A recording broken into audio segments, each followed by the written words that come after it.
Water. Thank you. Let's be seated, please. Amandla. Amandla.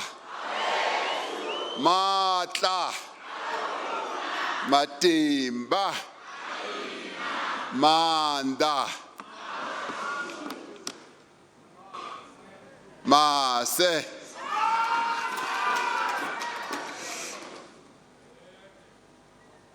Program Director, Minister Kumbuzo Mchabeni, former Deputy President of the Republic of South Africa, Phumzile Mlambo Ngcuka, Minister of Human Rights of the Federative Republic of Brazil, Ms. Makai Evaristo, ministers from our government here in South Africa who have come in numbers, and deputy ministers as well, members of our parliament, premiers of our provinces.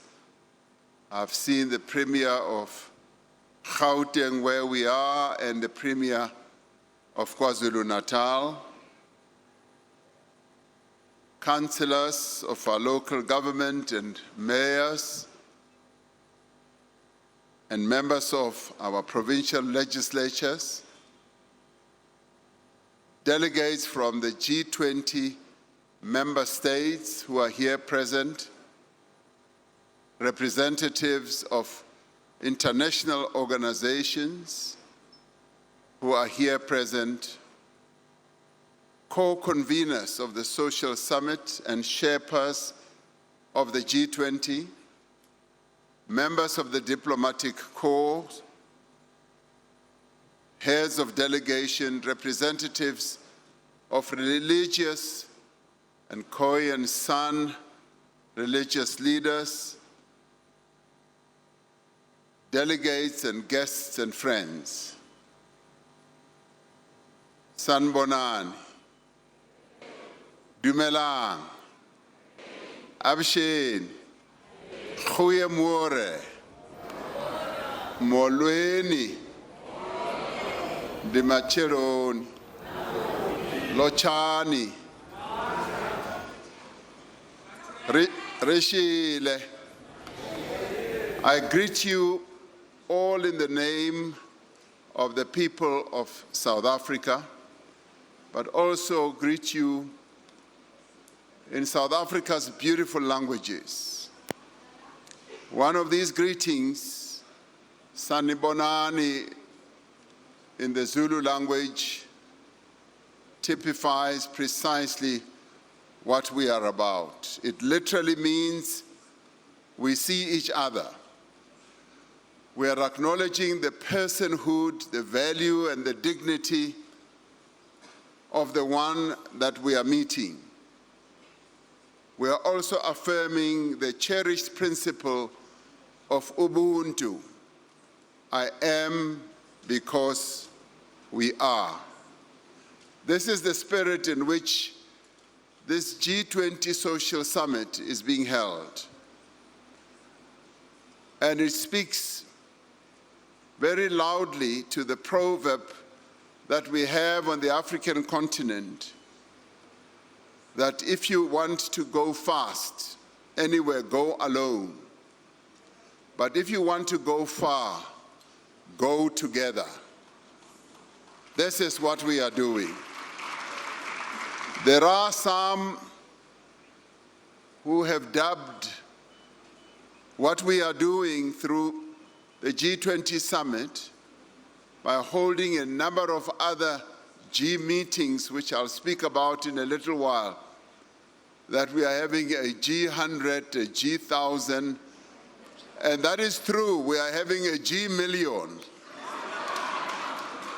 because we are about inclusiveness, bringing people together, and this summit is possibly the best of all the G summits that we are going to have. So I want to applaud you. I want to thank you all for being here. And I want to thank you for your contributions, which I hear have ended up with a beautiful declaration. Beautiful things are happening in South Africa.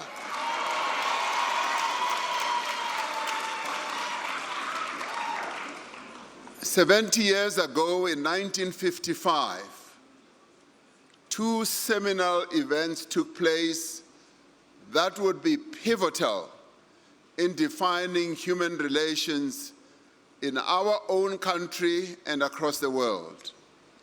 The first was the Asian African Conference in Indonesia, in an area called Bandung. It is now known, that meeting, as the Bandung Conference. At the time, a wave of independence was reshaping Africa and Asia. This conference has been described as the moment the Global South began to speak for itself. Like we are doing today, you, as part of the Social Summit, you are getting our people to speak for themselves, not only to be spoken about by the political leaders. It is the people who are speaking for themselves. The delegates to the Bandung Conference made a commitment to advancing peace and equality, to solidarity, to economic and political cooperation that is rooted in mutual respect and justice. The second seminal event of 1955 was the Conference of the People that was held here in Johannesburg in a place called Kliptown. It was the height of the apartheid rule. Repression and oppression was rife in our country. Only a minority of South Africans were privileged, whilst the majority were oppressed and excluded from many things.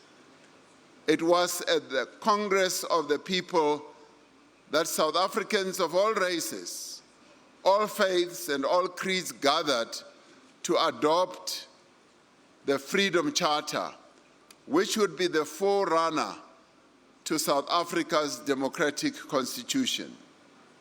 The Freedom Charter boldly declares that there shall be peace and friendship, and it boldly declared that the people shall govern, and that this shall be secured by upholding equal rights, opportunities, as well as status for all. History, too, will record this year as a milestone for global cooperation.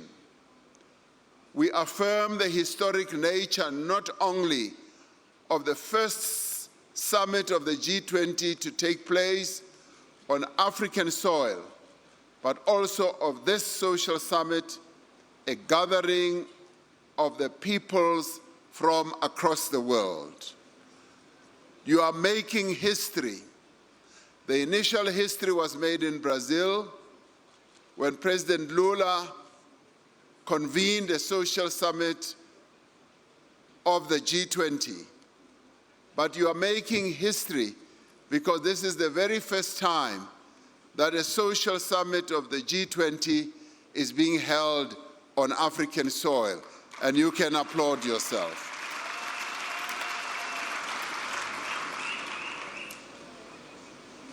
Your summit is taking place at a time of great uncertainty around the world. Political polarization, global poverty, conflict and war, and the growing impact of climate change are threatening global development. inequality in wealth distribution, imbalances in international development finance, and in disparities in access to financial resources are holding back our ability to meet the aspirations of the 2030 Agenda for Sustainable Development. As a continent, we are in tandem, striving to realize the aspirations of the African Union's Agenda 2063 to develop the Africa that we want. This is the second G20 Social Summit to take place since the concept was inaugurated by President Lula of Brazil. The breadth of representation and the depth of engagement is most impressive. I am told that there have been more than 100 meetings that you have been involved in engaging together. It is here in this room where we lay the groundwork for global action on the G20 priorities. We know that global action will be credible because it is informed by the voices of the people. South Africa's G20 presidency has been premised on ensuring the interests of developing economy countries that they must be elevated on the G20 agenda. We have sought to address poverty, inequality, and underdevelopment. Having taken the leaf from the focus that Brazil put on these issues, we decided too that we want to elevate these issues to a much higher level.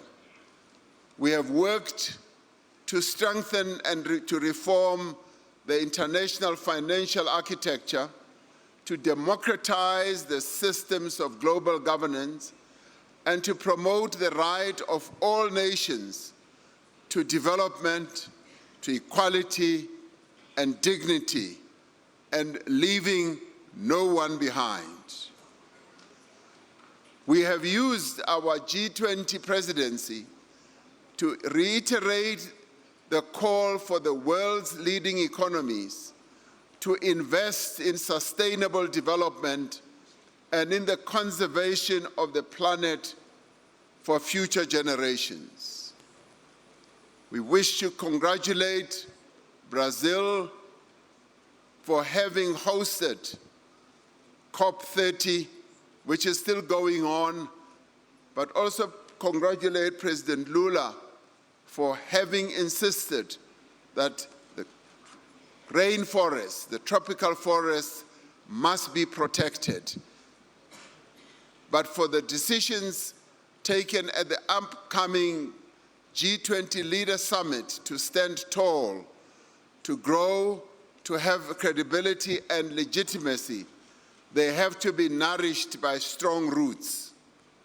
These roots are our civil society and community organizations, women's organizations, youth formations, academia, think tanks, business, labor, and grassroots formations that focus on, yes, gender issues, like the LGBTIQ community, like the disabled communities, like the unemployed people.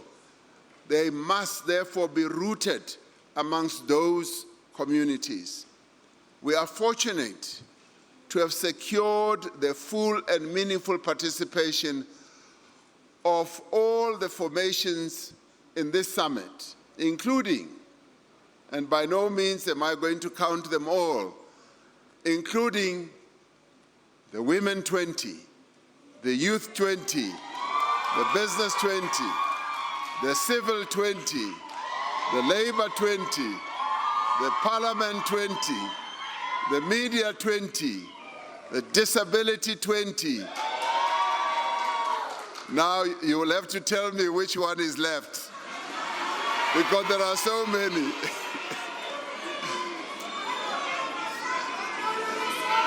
Yes, U20 as well.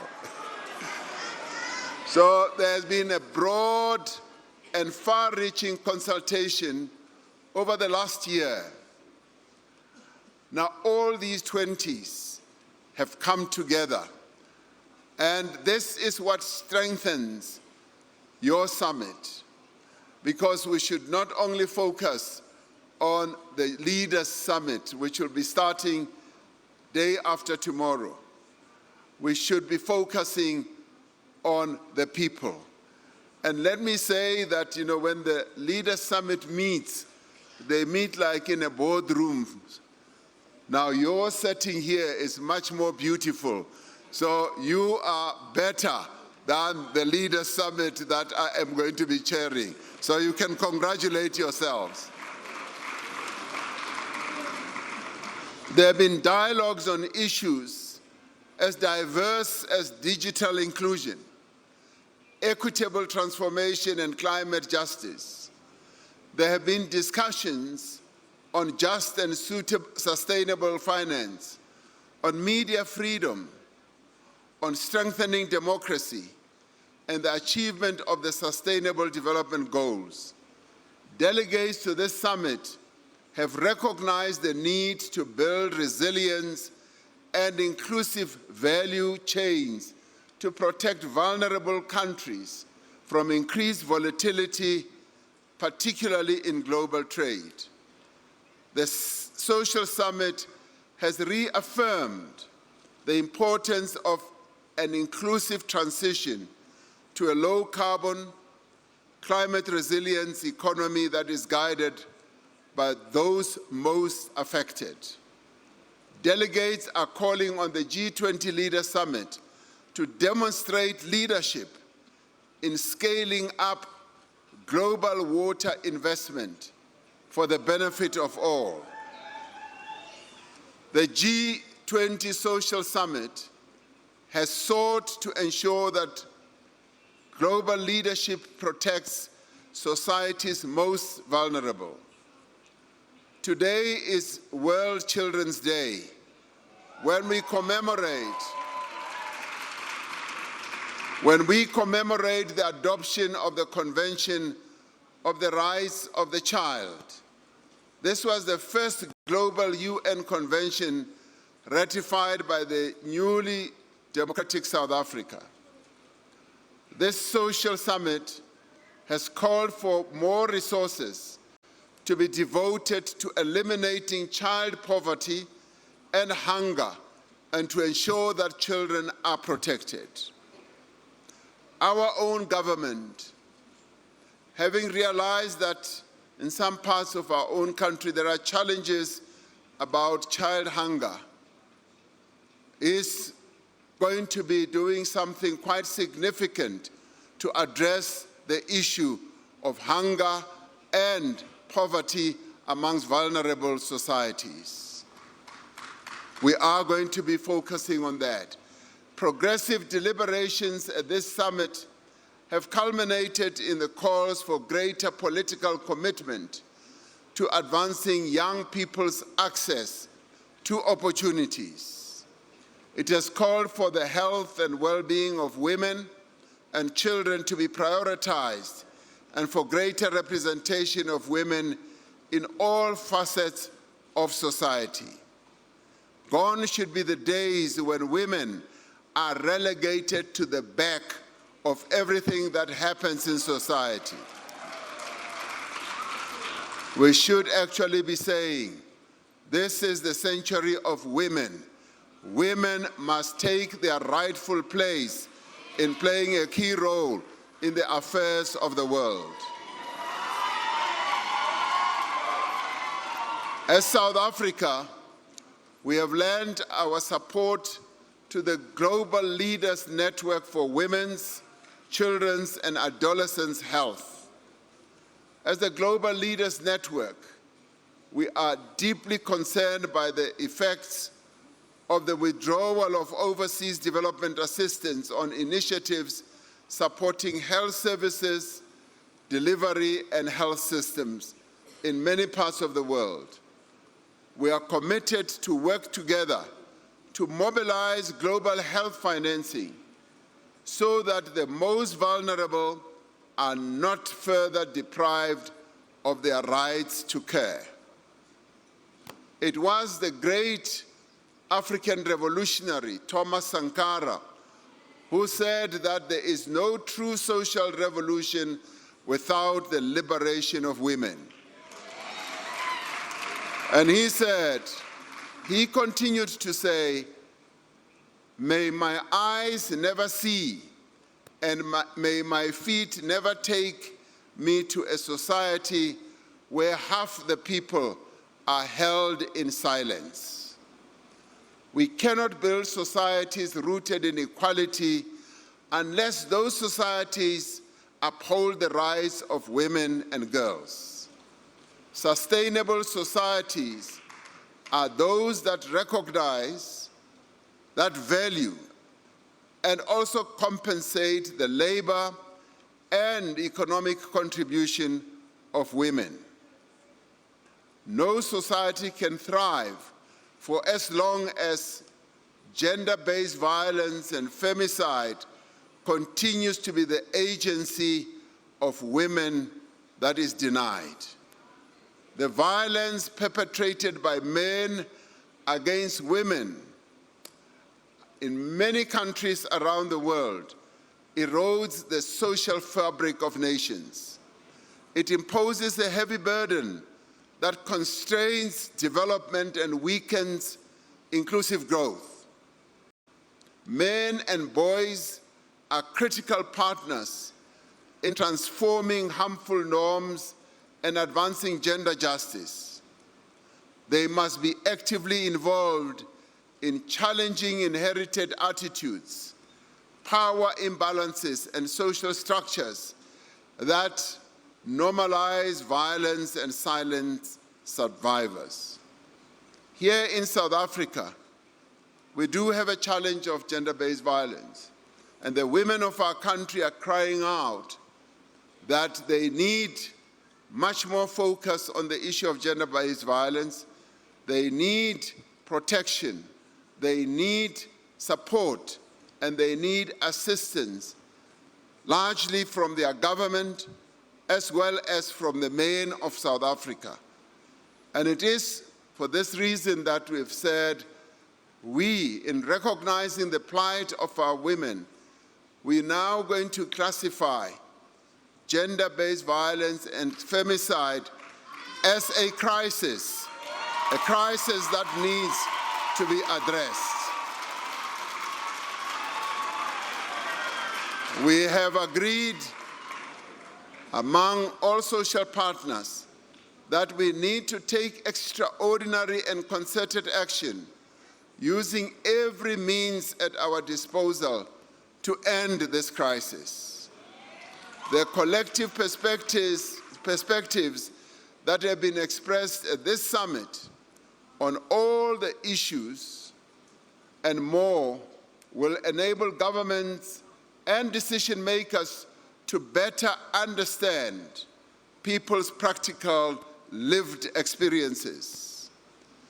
They will be able to better understand what works and what doesn't work, and to better understand what must change.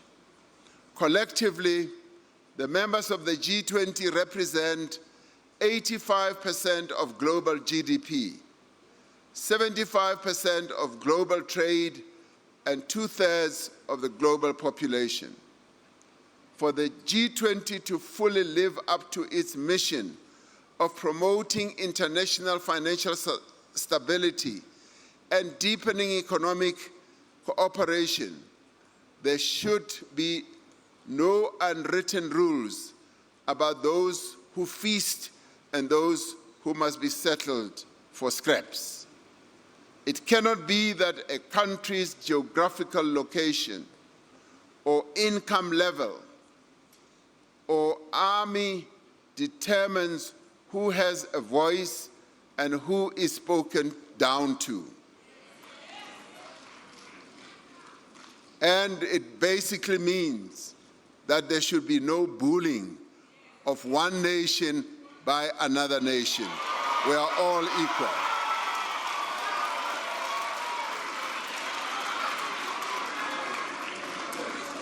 In choosing the theme, when we chose the theme that we must advance a vision of meaningful, credible global cooperation, we did not only mean a small club of leaders. We meant the people of the world must be able to be part of that vision. It is our expectation that this social summit will be remembered for being far more than a marketplace of ideas. Just as the Bandung Conference in Indonesia in 1955 elevated the voice of the Global South, and just as the Conference of the People in 1955 here in South Africa harnessed global solidarity against apartheid, one previous speaker from, was it Oxfam, said that this struggle against apartheid was the biggest struggle that he had ever seen. Now, this summit must be remembered for having given practical meaning to what global solidarity is all about. And thank you to you all who have been part of making this summit a success. We commend the delegates from various civil society organizations that are present here for the shaping of the agenda and direction of G20 Social. And in many ways, for you who are South Africans, it already gives us a very good idea of what our national dialogue will be about and what we hope that it will yield, your participation. These efforts will foster ongoing cooperation between governments and civil society in advancing sustainable global development. For millennia, our forebears were guided by the sun by the day and the stars and the moon by night. They relied on nature to show them the way as they traversed the ancient trading routes of Timbuktu, as they navigated the mighty Congo River and the mighty Nile River, as they made their ways across the vast expanses of the Kalahari and the Sahara Desert. Today, we are counting on this social summit to guide the G20. We are relying on this social summit to be the reliable, trustworthy compass that ensures the G20 agenda takes the needs and the aspirations of all the countries and all the peoples of the world into account. As you heard, we also initiated the drafting of a report on inequality. We got a Nobel laureate, Professor Joseph Stiglitz, to work with other experts to draft for the G20 and indeed for the world, for the very first time, a real composite report on inequality. And we hope that the focus on inequality will now be taken to another level. And we hope that we will be able to set up a global inequality panel that will operate at the same level as the COP20s and the COP30s that focus on climate change. Inequality deserves more, if not as equal as what we are treating climate change as. It is our collective wish that this G20 Social will guide us along the path of solidarity, of equality and sustainability. No matter the headwinds, no matter the geopolitical shifts, no matter the challenges, we will keep our eyes fixed on the horizon of progress and shared prosperity. We will set a new course for the world, and in many ways the declaration that you are about to present to me today is a declaration that will set a new course for the world, and we will create a new future for the people of the world as it is implemented. And with those words, I thank you, and I applaud you, and I commend you for participating in this summit. Thank you very much.